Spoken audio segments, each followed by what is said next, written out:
Hotep. Hey, this is Michael M. Hotep, founder of the African History Network, host of the African History Network show. It is Sunday, June 12th, 2022, and we are live.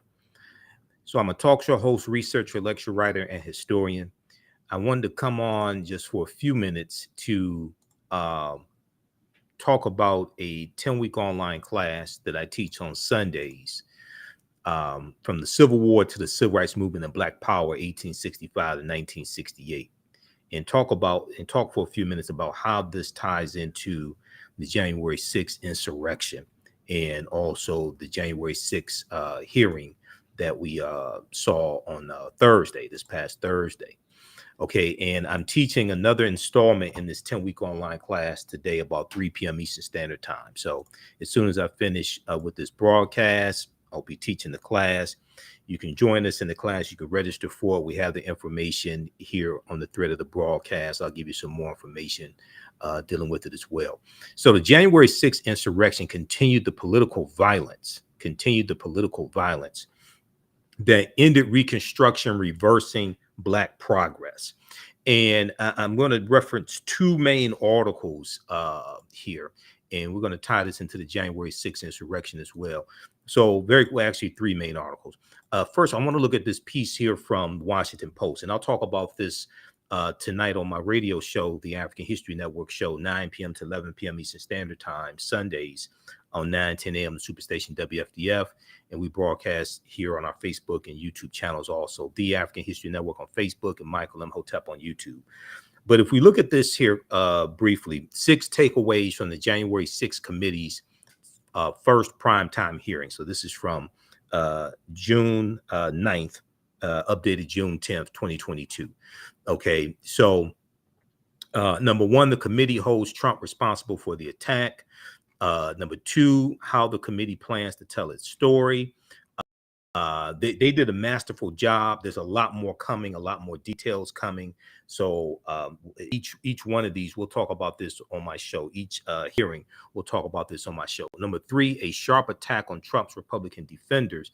But number four, right here, how Trump influenced the Oath Keepers and the Proud Boys, 2 white supremacist organizations, domestic terrorists. How Trump influenced the Oath Keepers and the Proud Boys.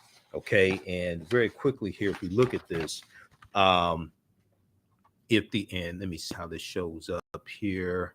We can increase the size of this for you here also.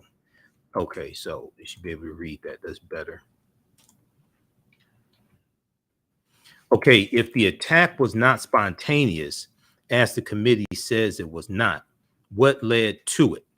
The committee alleges that right-wing extremist groups were motivated by Trump himself. Right-wing extremist groups were motivated by Trump himself. The committee spent a large chunk of Thursday's hearing introducing Americans to 2 of these, the Proud Boys and the Oath Keepers, and making the case for how Trump's statements and tweets influenced their actions and eventually their violence. This was political violence. Similar to what we saw during the Reconstruction Era, which is 1865 to 1877, which was the period after the Civil War ended.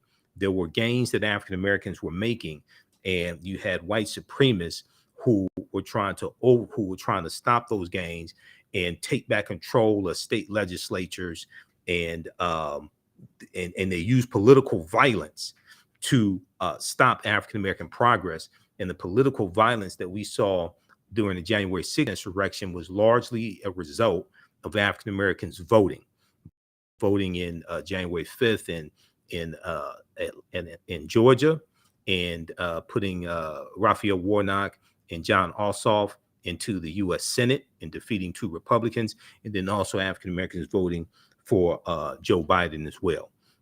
So the committee presented evidence that membership of the Proud Boys tripled after Donald Trump praised the group in a presidential debate toward the end of the election.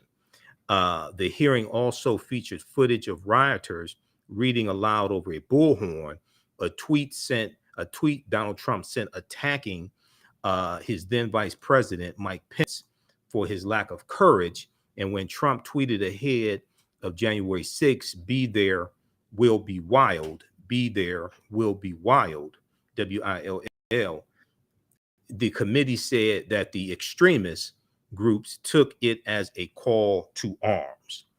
And then you had the documentarian Nick Quested, who did an excellent job with the documentary. He was embedded with the Proud Boys to document what was taking place January 6th. So he was there. He embedded with the Proud Boys that day, testified that some group members went to the Capitol early that morning. Others left the Stop the Steal rally on the ellipse to march to the Capitol before Trump's speech ever began. They did not seem very interested in hearing Trump speak, Nick Quested said, which Nick Quested said confused him at the time, but he described the group's atmosphere as much darker than usual.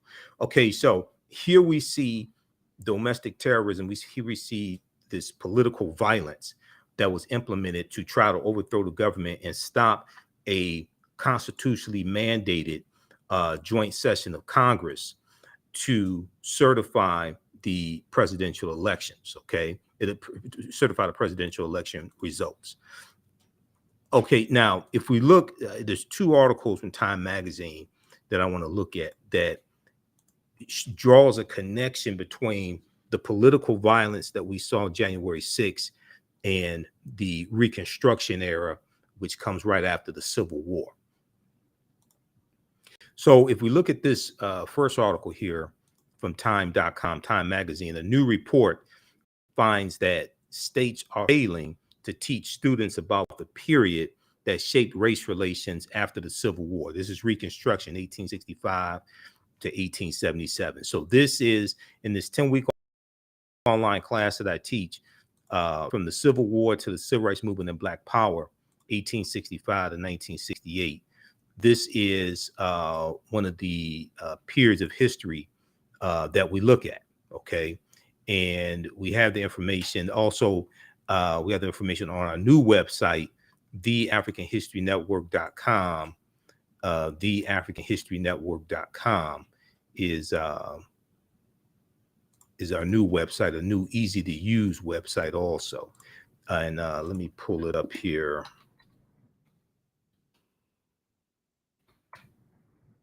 Okay, because we have the information right on the home page. And if you just click on home, when we go to it, I'm still updating the website.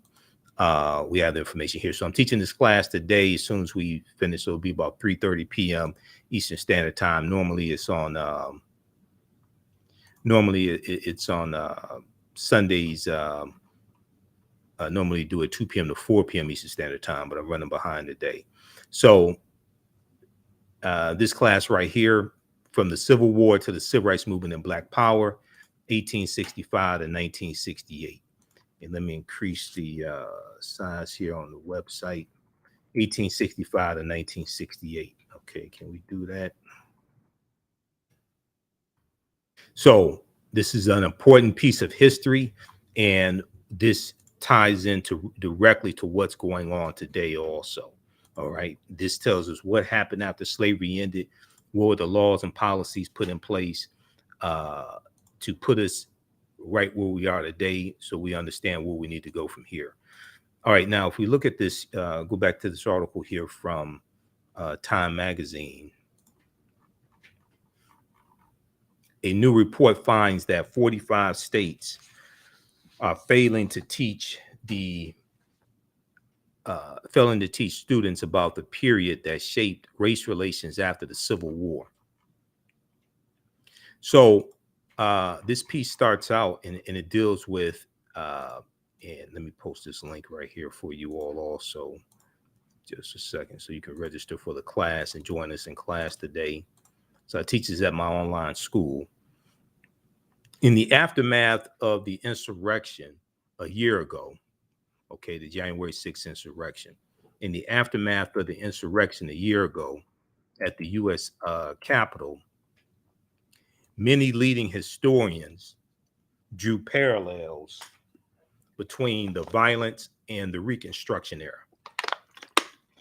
between the violence we saw on January 6th and the Reconstruction Era, which was the period of political revolution directly following the U.S. Civil War. And we know the Civil War is 1861, 1865.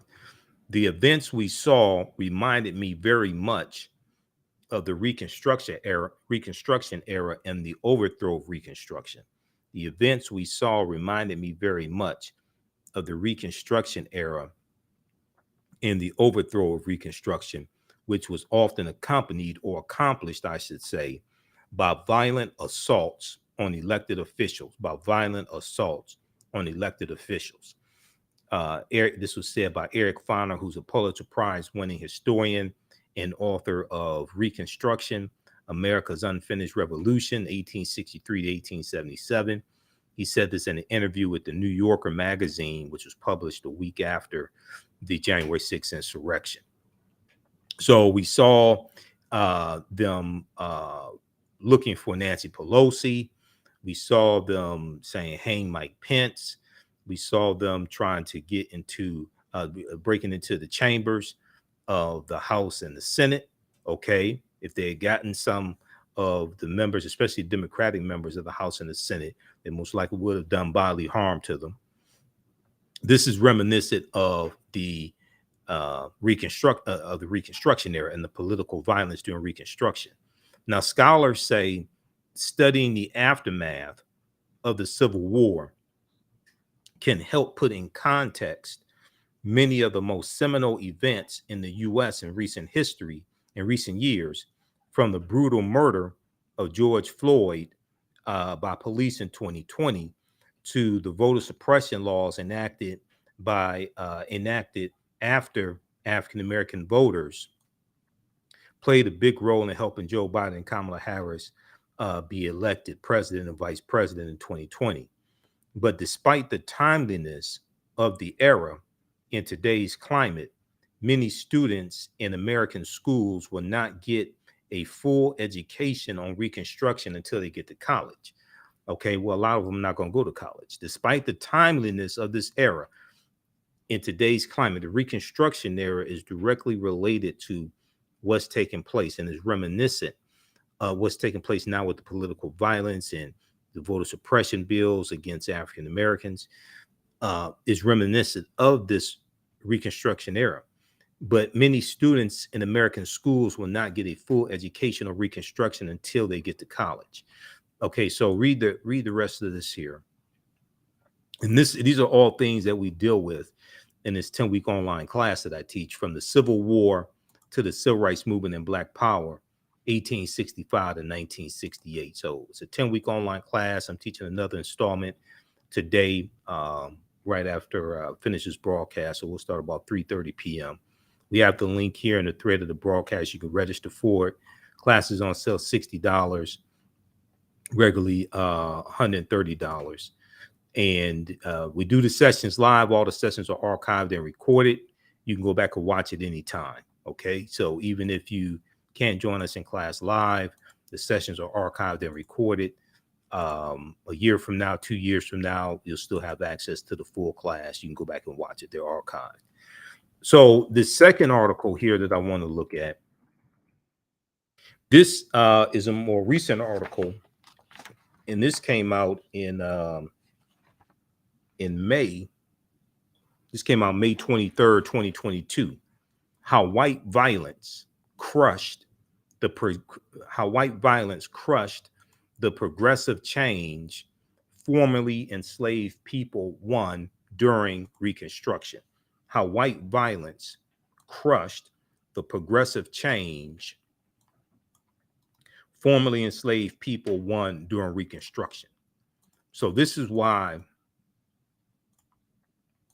this is one of the reasons why in 2016, I was warning people that Donald Trump had to be stopped.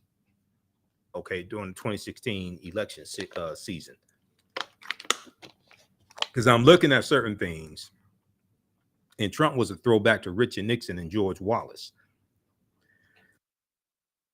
And I'm looking at certain things coming, and I'm like, no, we have to stop this. So this picture that you see here, members of the first legislature after the Civil War in South Carolina, 1876. Okay, so South Carolina, at one point, the majority of the members of South Carolina's legislature were African Americans at one point after during Reconstruction. So this, we're only going to look at this article here briefly. This article starts out talking about Charleston, South Carolina radical Republican Solomon George Washington Deal, who's a white man. Solomon George Washington Deal, who's a white man, but he advocated for the rights of African Americans and the sharecroppers and newly freed slaves, things like that. And he offered a solution that would protect sharecroppers and tenant farmers, including formerly enslaved Black people, from being gouged by white landowners. The resolution was tabled when Solomon George Washington Deal, also known as SGW Deal, it was tabled. But then Deal, who was a white man, was allowed to speak, and he said, "I insist on giving the poor man, justice, and all that truly belongs to him. Numbers of them are oppressed. Numbers are without homes, without shelter, and cannot obtain it unless they give more than one half of their physical labor to their landlords for shelter. I am begged to do something for them towards keeping the landlords in check. Now, in taking this strong stand, SGW Deal put his life at risk. Okay, this is a white man in South Carolina. Now, South Carolina is where the Civil War started, April 12, 1861. Okay. And South Carolina was also the first state to secede from the Union, December 20th, 1860, about 6 weeks after Abraham Lincoln becomes president-elect, because South Carolina and other southern states thought Lincoln was going to free the slaves. Now, elected to represent Kershaw County, he never got to serve his full term in Columbia, South Carolina. Okay, he never got his chance to serve his full term. On the night of June 4th, 1868, okay, Solomon George Washington Deal was assassinated by assailants who were never found. He was assassinated by assailants who were never found.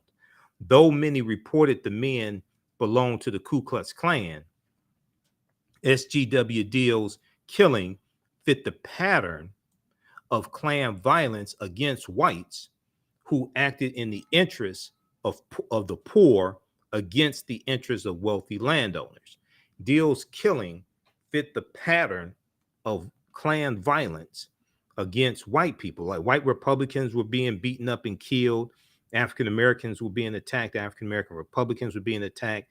Members of the state legislatures were being attacked in the South by not just the Klan, but the red shirts and you have the Knights of the White Camellia, things like this. You had other domestic terrorist organizations. The Klan was the most popular one, but the Klan was not the only one.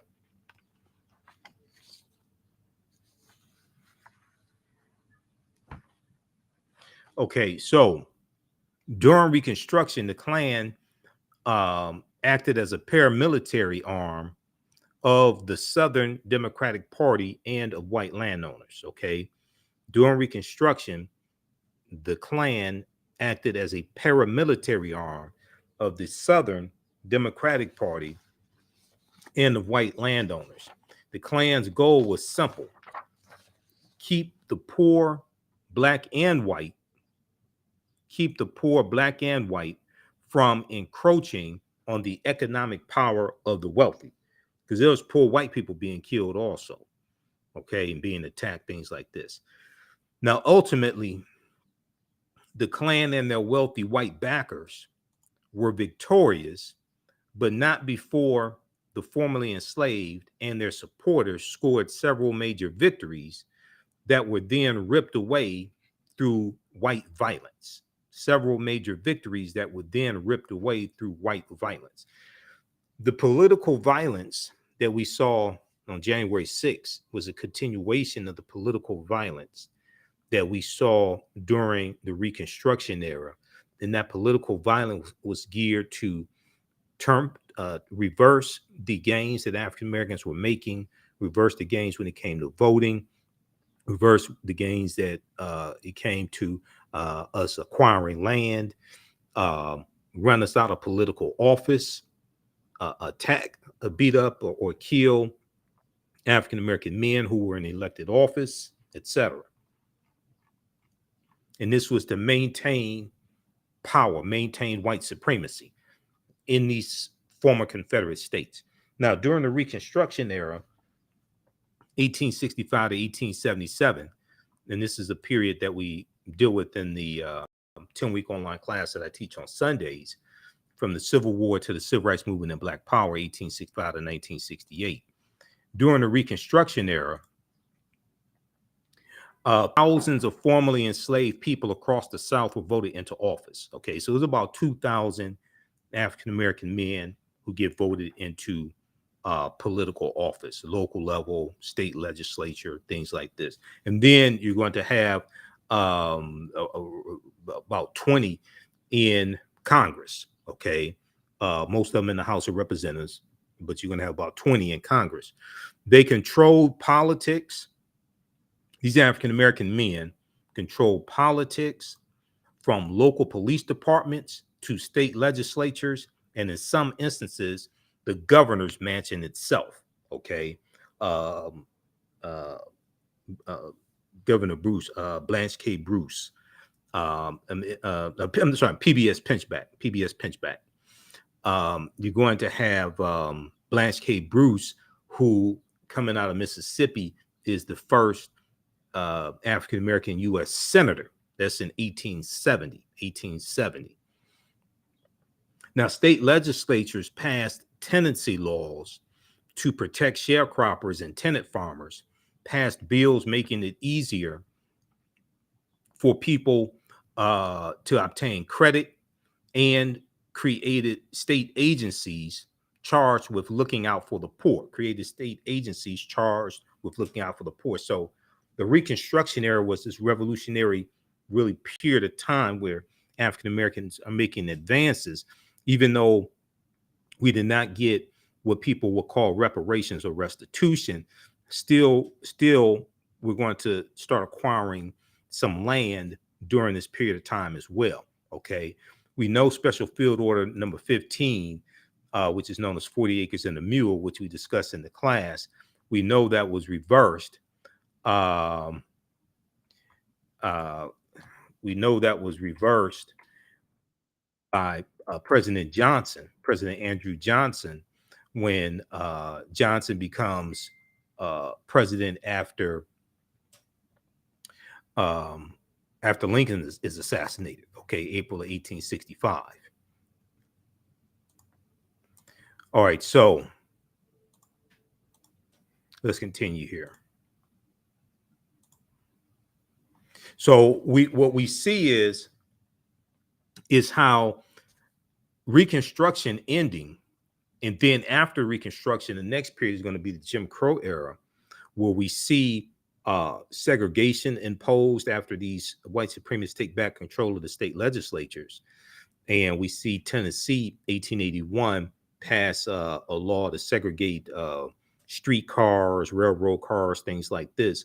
We're going to see other states do this in their state legislatures. Then in 1889, Florida is going to be the first state to pass have a poll tax, which is a tax that you had to pay maybe $2, something like that, a tax that you had to pay to register to vote. Then we're going to see that's 1889 in Florida, 1890 in Mississippi, We see the Mississippi state legislature.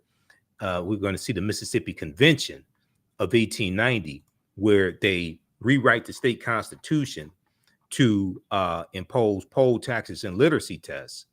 And they did this specifically targeting African-American voters and to run us out of the state legislature. Okay. There were Mississippi in 1890 had the majority of the voters were African-American men. And we were basically the majority of the population as well, which was a legacy of slavery. There's a good article from the Washington Post that deals with this, and it's called, let me pull this up here. And it deals with how we are here to exclude the Negro. We are here to exclude the Negro. This article right here from the Washington Post. So the voter suppression bills that we see, approximately 400 being pushed through state legislatures, especially state legislatures controlled by Republicans and have Republican governors in office. That is reminiscent of what happened after Reconstruction ends. And what Mississippi did became known as the Mississippi Plan. Okay, the Mississippi Plan. And what Mississippi did became copied by other southern states. South Carolina, 1895, Louisiana, 1898, Alabama, 1901. You're going to have Georgia and Oklahoma, things like this. North Carolina. Now, Representative Benny Thompson, who's the chair of the January 6th committee, he represents Mississippi. If you watched the hearing on Thursday, and that was Thursday, June 9th. If you watched the hearing on Thursday, in the opening, he referenced Mississippi. He talked about the people, something to the effect of how a lot of the people who are trying to justify the political violence and things like this were some of the same people trying to justify. It's the same mentality of people trying to justify slavery, et cetera, et cetera. He's from Mississippi. He understands this history. Okay. What's taking place right now is reminiscent of what was going on in 1890. All right. So if we look at this here,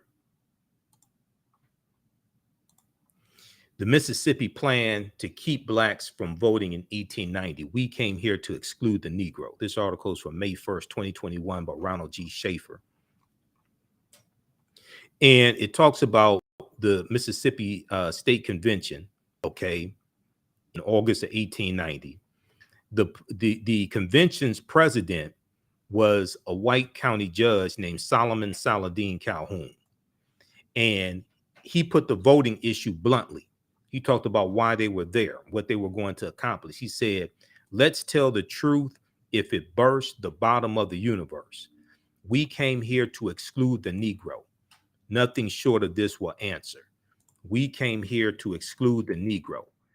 Nothing short of this will answer. This is why they rewrote the Mississippi State Constitution, targeting African-American men who were voting to suppress our vote and to run us out of political office in Mississippi, so they can fully take back control of political power in Mississippi. Okay, now delegates eventually adopted a literacy test and poll tax geared to suppress the black vote in a state with a black majority. Exactly. This is what I've been screaming about to some of these stupid ass Negroes that sit up talking about not voting. You have absolutely no understanding of history, because now we break all this stuff down in the class. I'm gonna keep this short because I had to teach this class today. And we'll talk about this some tonight on my radio show. I'm on live Sundays, 9 p.m. to 11 p.m. Eastern Standard Time, the African History Network show. I'm a radio talk show host here in Detroit. If you watch Roland Martin Unfiltered, you see me every Friday on Roland Martin Unfiltered, because I do political commentary, political analysis, and we talk about current events, things like that. I'm also a historian. So I was on Roland Martin Unfiltered on this past Friday. All right. What we saw taking place with these voter suppression bills that's going on right now, as well as the attack on critical race theory, I would argue this is worse. In some ways, it's worse than Reconstruction, because it's being fueled by Fox News. You ain't have television back then. It's being fueled by Fox News. It's being funded by right-wing groups like Heritage Action, which is a sister organization to the Heritage Foundation. And it was Heritage Action, and I'm just going to show you this here quickly, because we have to understand how all this is tied together, and all this is connected to history. Okay, so Mother Jones, motherjones.com had this story that we've talked about here. We talked about here on the African History Network show. We've talked about it numerous times, but we have to understand how all this is connected. Okay, so if we look at this here, and I'm gonna post a link. How do you all like this type of information? Okay, who still needs to register for this 10-week online course that I teach, from the Civil War to the Civil Rights Movement and Black Power, 1865 to 1968? Okay. Okay, now somebody said Democratic talking points. No, these are not Democratic talking points. See, you don't understand history. First thing you should do is go study the Compromise of 1877 and how Rutherford B. Hayes became president. Number one. Number two, second thing you need to do, Lamar Wheel, is go study the what's known as the Lily White Movement of 1928, because it's clear you haven't studied the history. It's absolutely clear you haven't studied the history. All right, Motivation Garden. Okay, yeah, we got your registration. Thank you, Motivation Garden. Now let's look at this right here. See, when people talk about Democratic talking points, you show that you don't even understand what's going on right now. Let's look at this article right here. This is from motherjones.com. This exposes Heritage Action Group, which is a sister organization to the Heritage Foundation. The Heritage Foundation is a right-wing group. You want to talk about Democratic talking points? Why don't you talk about the Heritage Foundation and Heritage Action, which is their sister organization? The reason why you don't talk about it is because you don't know about it. In a private meeting last month, now this article is from May 13th, 2021. In a private meeting last month with big money donors, the head of a top conservative group boasted that her outfit, not what she was wearing, but her organization that she represents, had crafted the new voter suppression law in Georgia, okay, and was doing the same with similar bills for Republican state legislators across the country. Quote, in some cases, we actually draft them for them, she said. They're talking about Jessica Anderson, who's the executive, who's the CEO, executive director of Heritage Action, which is the sister organization to the Heritage Foundation. If you don't know about the Heritage Foundation, it's probably because you don't study history, because the Heritage Foundation was created by Paul Weyrich in 1973. And the Heritage Foundation is one of these one of these right-wing organizations that pushes these conservative bills that are doing us harm. Okay. Now, the Heritage Foundation and the Federalist Society were two of the right-wing organizations who provided Donald Trump with a list of prospective federal judges that Donald Trump chose from to nominate to be on the federal bench. This is what happens when you come here and have no clue what you're talking about. The research, the Federalist Society and the Heritage Foundation, because there were 103 vacancies on the federal bench when Donald Trump became president, because when Republicans won the U.S. Senate in the 2014 midterm elections, Mitch McConnell and Republicans blocked federal bench nominations that President Obama made. One of the nominations that was blocked was for Myra Selby, who was a federal judge out of the Chicago area. It's African-American woman. She was nominated to the Seventh Circuit Court of Appeals by President Obama. Myra Selby. Okay. President Obama also nominated a woman named Ketanji Brown Jackson as well. And that's how Ketanji Brown Jackson got on the federal bench, is because President Obama nominated her. But if you look at this right here, this article, we talked about this on the show because we deal with real substance on the show. I love it when people come here with talking points that they don't understand.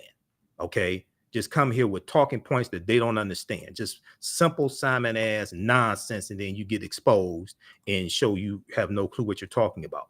This right here. Okay. Never forget, Myra Selby is the Black woman judge whose court seat was stolen for Amy Coney Barrett.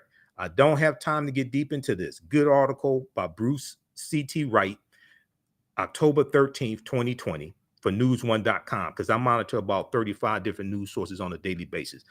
I've been doing radio 12 years, studying history for 30 years. But in a nutshell, what happened was Myra Selby was blocked. Her nomination to the Seventh Circuit Court of Appeal was blocked, and she was not given a hearing. Okay, now this is Reese Colbert. Reese and I were both on Roland Martin Unfiltered. Reese founded Black Women's View, so check out Reese Colbert. This is Myra Selby, Judge Myra Selby right here, African-American woman nominated by President Barack Obama to the Seventh Circuit Court of Appeals. All right. The Seventh Circuit is now the only all-white federal appellate court in the country. So what happened was, back in 2016, President Obama described Myra Selby, both the first Black person to serve on the Indiana Supreme Court and the first woman appointed to the state's highest legal panel. Let me see if we increase the size. Okay.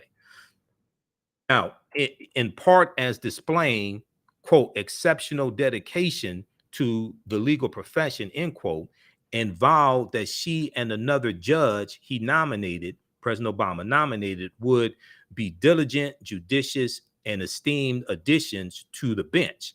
But her nomination, check this out, her nomination expired after a year elapsed, strategically allowing Donald Trump to bring forth his own set of judicial nominations. They did not give Myra Selby a hearing. Mitch McConnell, who controlled the Senate, the Senate majority leader, this is why voting is so extremely important. The Senate majority leader controls which bills come to the Senate floor for debate. The Senate majority leader controls which bills get voted on, but also the Senate majority leader also controls hearings for federal judges, which are lifetime appointments, and hearings for U.S. Supreme Court justices. So the same thing that Mitch McConnell and Republicans in the Senate did to Merrick Garland in 2016 when he was nominated by President Barack Obama as the Supreme Court nomination, they did not give Merrick Garland a hearing. After a year, the nomination expired. They did the same thing to this African-American woman, Judge Myra Selby. They did the same exact thing to her. Okay. But here it gets even deeper. When Trump became president, the Seventh Circuit Court of Appeals, who did Republicans put in the Seventh Circuit Court of Appeals? Amy Coney Barrett. Amy Coney Barrett became judge in the Seventh Circuit Court of Appeals, which then put her on the trajectory to be on the U.S. Supreme Court. This is what happens when you listen to dumbasses who tell you don't vote, have absolutely no clue what they're talking about, never read the U.S. Constitution, don't understand the duties of the Senate, don't understand that the president nominates federal judges, but it's the Senate that confirms them. And what Republicans did by taking back control of the Senate in 2014, they blocked over 100 of President Obama's federal bench nominations. So then when Trump became president, by way of the Electoral College that most of us don't understand because we haven't read the U.S. Constitution, when Trump became president, there were 103 vacancies on the federal bench for Trump to fill. And who was sending him a list? Who was sending him a list of ultra conservative, very young, mostly white judges to fill that bench? The Heritage Foundation and the Federalist Society. And then the sister organization to the Heritage Foundation are the very same ones who are crafting boilerplate voter suppression bills like the one in Georgia. They're the ones that crafted the Senate Bill 202. They're the ones that crafted that for Georgia, while you have idiots talking about Democratic talking points because you don't study none of this. Go run that on somebody that doesn't read. Jessica Anderson, who is the executive director of the Heritage Action, said in some cases we actually draft them for them. They actually draft these bills for Republicans in these state legislatures. She said, or we have a sentinel on our behalf give them the model legislation so it has that grassroots from the bottom up type of vibe. The Georgia law had 8 key provisions that Heritage recommended. The Georgia law, Senate Bill 202, had 8 key provisions that Heritage recommended. Jessica Anderson, the executive director of Heritage Action for America, a sister organization of the Heritage Foundation, told the foundation's donors at an April 22nd gathering in Tucson, Arizona, in a recording obtained by Watchdog Group, documented and shared with Mother Jones. Those 8 provisions included policies severely restricting mail drop ballots, preventing election officials from sending absentee ballot request forms to voters, making it easier for partisan workers to monitor the polls, preventing the collection of mail ballots, and restricting the ability of counties to accept donations from nonprofit groups seeking to aid in election administration. This is what Heritage Action put in Senate Bill 202, and they're trying to suppress the African-American vote while you got people who have no clue what they're talking about Democratic talking points, and they can't explain 1/10 of this stuff to you. All of these recommendations came straight from Heritage Action for America's list of best practices drafted in February. With Heritage's help, Jessica Anderson, executive director, said Georgia became the example for the rest of the country. Well, this is reminiscent to Mississippi in 1890. Reminiscent of Mississippi in 1890, because what Mississippi did at the Mississippi Convention in 1890 became known as the Mississippi Plan, and what they did, imposing poll taxes and literacy tests, became copied by the other southern states. We're being outmaneuvered on the political chessboard. Don't understand history and don't understand law, don't understand politics. This is why we have to be educated on this, so we understand how to fight back. This is why they're coming for this. I'm looking at what's taking place. This is the Reconstruction Era all over again. But this time we have the benefit of hindsight. We ain't had the benefit of hindsight 1865, 1877. Hiram Rhodes rebels out of Mississippi, first African-American U.S. senator. Okay, Hiram Rhodes rebels, and he was also the first African-American to serve in either the U.S. Congress, the U.S. House of Representatives, or the Senate. Okay, just 2 decades earlier, so he took office in 1870. All right, just 2 decades earlier, the Mississippi State Legislature had made history by electing Hiram Rhodes rebels to the U.S. Senate. He was the first African-American member to serve in either house of Congress, but that moment of racial progress quickly vanished. Okay, now here's a picture here of Hiram Rhodes rebels. Okay, 1870. Hiram Rhodes rebels, an African-American preacher and educator, was elected to the U.S. Senate from Mississippi to become the first Black member of Congress. After Rutherford B. Hayes removed all federal troops, the remaining federal troops, he removed them out of three former Confederate states, the remaining federal troops who were there protecting the rights to a certain extent of African Americans. Okay. After Rutherford B. Hayes removed all federal troops from southern states in 1877, white Democrats supported who had supported slavery, largely, especially those in the South. White Democrats who had supported slavery and the Confederacy began regaining control of the states from black and white Republicans. Okay, this is a crucial period of history. All right, so check that out from the Washington Post. Now, I'm going to wrap this up because I have to teach this class. Let's go back to this one here. Time.com, Time Magazine, May 31st, 2022. How white violence crushed the progressive change formerly enslaved people won during Reconstruction. Okay, so let's go back to this here. This is for May 23rd. May 23rd, 2022.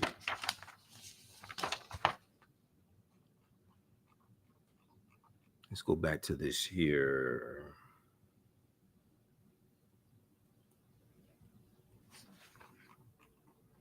Okay, so we're talking about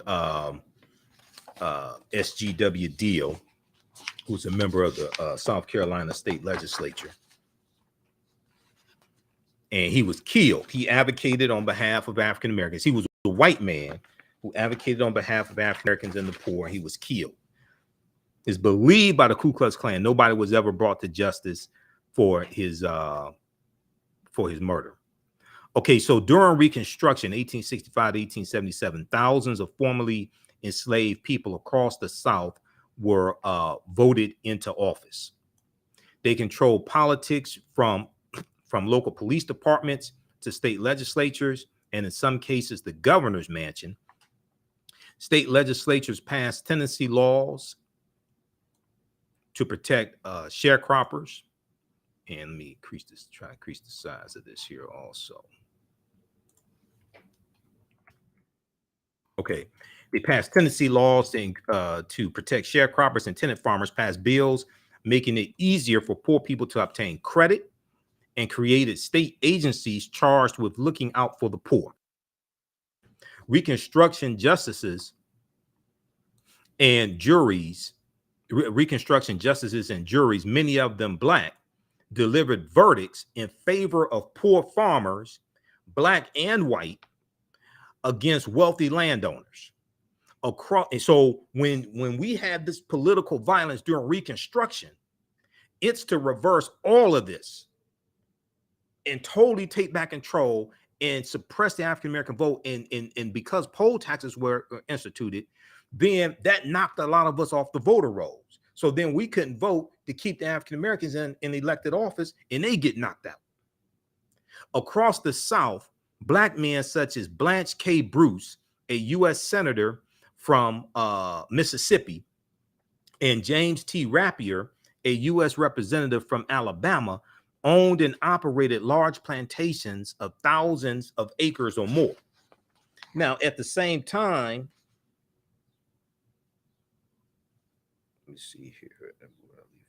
Okay, so I'm looking at my notes. At the same time, state legislatures have been charged by newly approved state constitutions to meet more of the public need in education and care of the poor in hospitals and mental health facilities. A new tax structure followed this new set of public priorities, combined with huge state deficits incurred during the Civil War and the collapse in the credit market for the South. Now, Southern states moved aggressively to raise property taxes, in some cases by a factor of 10. When compared to the pre-war period. Okay, black African-American run state legislatures believed this might be a market-driven solution for land distribution, a market-driven solution for land distribution. Owners of large plantations and huge tracts of land would either be forced to sell or have their land confiscated for failure to pay taxes. Now, the land then could be redistributed to landless, formerly enslaved, and to poor white people. Okay. Now, this rarely happened, however. While land redistribution by taxation rarely happened, the period saw the country embarking on a road toward wide-scale democracy and racial justice, wide-scale democracy and racial justice. But the period ultimately descended into violence as white Americans allowed their fear of the power of the formerly enslaved to trump their embrace of equality and fairness. This is the same thing going on right now. There's a fear by some white people, not all white people. There's a fear of some white people of the browning of America. There's a fear by some white people of African Americans becoming more politically powerful. And this is why you see these voter suppression bills. This is why you saw the January 6th insurrection. Okay, this is why you saw that take place. The domestic terrorists that you saw January 6th trying to overthrow the government are descendants of the domestic terrorists that we saw attacking political officials and overthrowing Reconstruction in 1865 to 1877. This is the same thing. This is what we're dealing with. Except they didn't storm the U.S. Capitol building during Reconstruction. All right, but they did everything else to end that period and reverse the gains that we were making. Okay.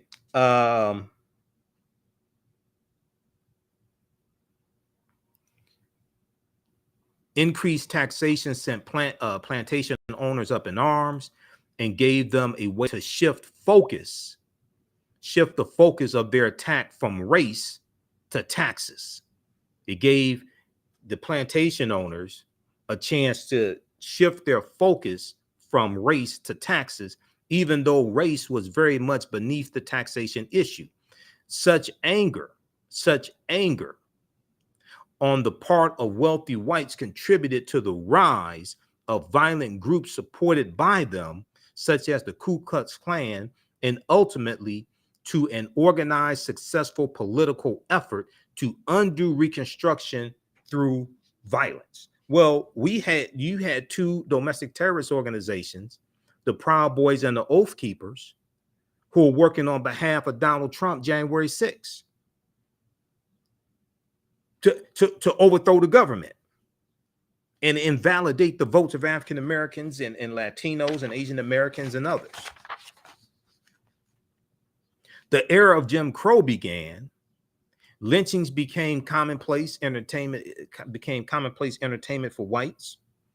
Voting rights came under attack as Black voters were forced at gunpoint to vote for racist white Democrats, or they were threatened with violence and told to stay away from the voting polls. You can even go to the Ocoee massacre in Florida in 1920 and see that. Okay, but we look at we'll in the class we'll look at the Clinton, Mississippi riot of 1875, Vicksburg massacre 1874, Opelousas massacre 1868. We'll go through and look at some of these massacres that were because of political violence. Armed gangs patrolled polling stations to prevent African Americans from voting. Groups like the White League, we're going to see the White League heavy in Mississippi. Groups like the White League and the Red Shirts joined the Ku Klux Klan on December 12, 1874. This is one of them we talk about in class, the Vicksburg massacre of 1874, because there was an African American sheriff named Peter Crosby who was forced out of office, duly elected, former slave, forced out of office by white domestic terrorists. Okay, so the White League and the Red Shirts joined the Klan December 12, 1874. The white president of the Board of Supervisors in Vicksburg, Mississippi, received a telegram from white mercenaries in Trinity, Texas, offering their services to kill out your Negroes, offering their services to kill out your Negroes. Northern newspapers also stepped into the fray, whipping up fears of quote unquote Africanization, whipping up fears of quote unquote Africanization. What happened here? Okay, let me see, where are we? Right here.